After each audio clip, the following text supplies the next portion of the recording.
So City through to the next round. Nedum was there for us and he caught up with Mikel Arteta after the game.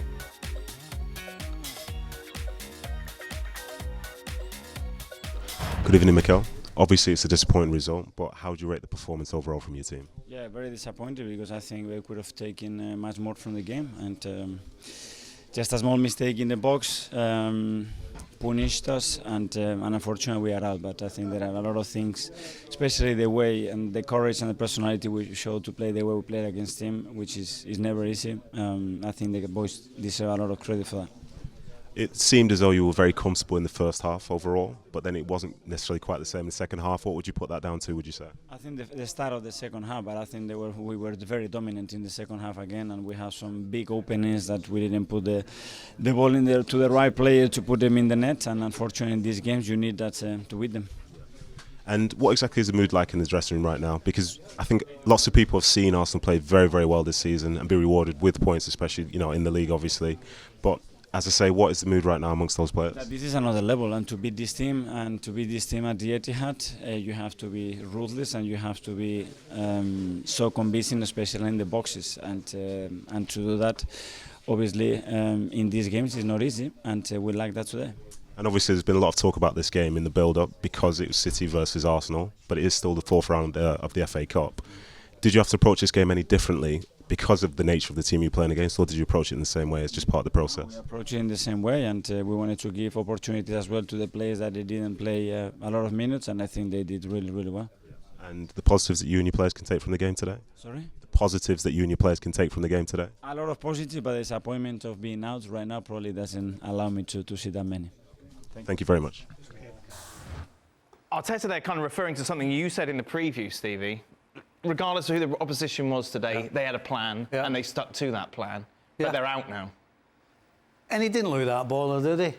There wasn't an edge that maybe you've seen from Arteta and from Premier League. What he's done before he's stepped out the dressing room, he's put the cassette recorder in the back, shut the button. Cassettes is something that we used to listen to in the 80s. Yes, and press play, and then he spouted all the stuff. That's how you press play. I mean, all he was doing was just... Yeah, going through the motions. Going through the motions, bothered. I mean, he gave good game time to players, but as soon as he named that 11 at the hotel or wherever it was, he might as well have written up on the board, not bothered if we go through. Yeah. And look, I'm not criticising him for that because, as I said earlier in the show, unfortunately, these competitions managers will use as a mechanism to give either people game time or make sure you don't risk injury to one or two key players. The eggs are all in the Premier League basket, and that's what he's saying to his team. He's trying to bunker down in terms of his squad, bringing players in. We'll see if he gets Caicedo before the end of the window, but they've already got a couple of players. But he clearly didn't want to risk, and I was actually surprised. Thomas Partey went off, but I was surprised he played. But I suppose, he could have went with just Xhaka in there or one of them, but he did take a risk in some sense. He played Nketiah, he played Saka. He played Gabriel, he played Thomas Partey, as I said, so he did take an element of risk. It wasn't like he changed 10 players, but he was basically saying to the rest of them, here's some game time, we're probably going to get beat, and we're going to concentrate in the league. Nedum back with us. Nedum, overall, do you get the kind of same vibe from Arteta that it's definitely not the end of the world?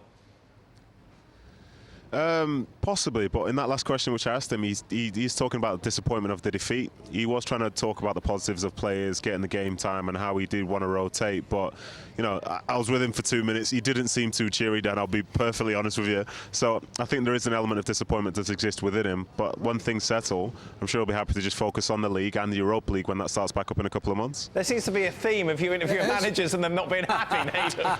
Yeah, Dan, it's tough. It's tough. As soon as they see my face, it's nothing. And even with Arteta, here's someone I played against. I thought maybe there'll be a connection. I can confirm there was not, Dan. There was nothing. and on top of that, he's been chucked out of the ground. I know, that's it. He's been chucked out. It's probably an acceptance, from Arteta. Right. As much as he doesn't want to lose games, he's probably accepted that because he's making so many changes, they probably will lose it. Yeah.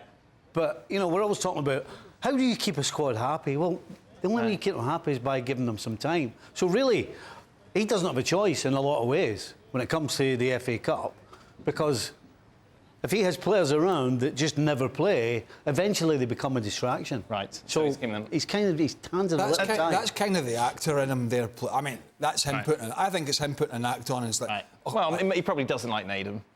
well, that's a given. I can't answer that question. That's a given. But what I can say, I think for the Arsenal fan base, he doesn't want to come out and be going, he's happy-go-lucky. Well, we're out. He's gone. Look, he's almost saying to them, well, I still expect better standards, even if I make the changes. Yeah. So he's saying kind of the right things. But deep down, as Stevie said, he'll just chalk this one off. They'll go back, brush everybody down and try and get back to league business. Nedum, we've talked a lot about Arsenal, it feels, but it was Manchester City who won this game. Yeah, that is right. I think they were very sloppy in the first half, but the second half it just felt better for their perspective. I think the change with Alvarez coming on, we've seen Kyle Walker go out there as well. They seemed a lot more set, a lot more comfortable. And even though it wasn't, say, the best version of them, it was the version of them that sort of makes people believe that they'll find a way to be back in the title race because they just know how to win. And come the end of it, when you bring on the likes of Bernardo Silva as well, the king of time wasting, the way they showed the character to move the ball the way that they did. I think when all things are said and done, for as good as Arsenal potentially looked at times, in that second half they had one shot. I think it was a shot from Vieira which went wide. And I think if you can force Arsenal to be like that, then I guess it shows that it's a strong performance. They had to play differently, but in the end they did it, and now they're in the hat for the next round of the Cup. That's positive, isn't it? There you are, it's Nedum. You know when Aki scored, we all went, oh. You talk about a surprise. Well, you were in your big bag of chips at the Let's time. be honest, it was a shock that somebody actually scored. Well, at the moment, Arsenal, you pretty much, you pretty much know Arsenal's team. If everybody's fit, if there was a big game, these two are playing the league, we know the Arsenal team. Yeah. Our City at the moment, a squad of players that, within reason, it could be anybody. We've seen De Bruyne on the bench, might have been a bit of a rest. We've seen Foden in, Foden out, Grealish in, Grealish out. The back four has changed. I mean, Diaz has been brilliant for a couple of years. He's had some injury problems, I know, but he's been on the bench a lot. If at the start of the season you'd have said he'd have been out of the team this long, I'd have said no chance. So there is an element of at least one side of it. Arsenal are crystal clear in what they're putting on the field. And I think at the moment, in terms of performances and team selection, for the first time, I think in a long time, I think there's a question mark in terms of what's City's best team, and does he actually know what's going to do the job for him at the moment? I'm not sure he does. Well, thank you very much for watching ESPN on YouTube. For more sports highlights and analysis, be sure to download the ESPN app. And for live streaming, premium content, and let's not forget as well, ESPN FC 7 days a week. Subscribe to ESPN Plus.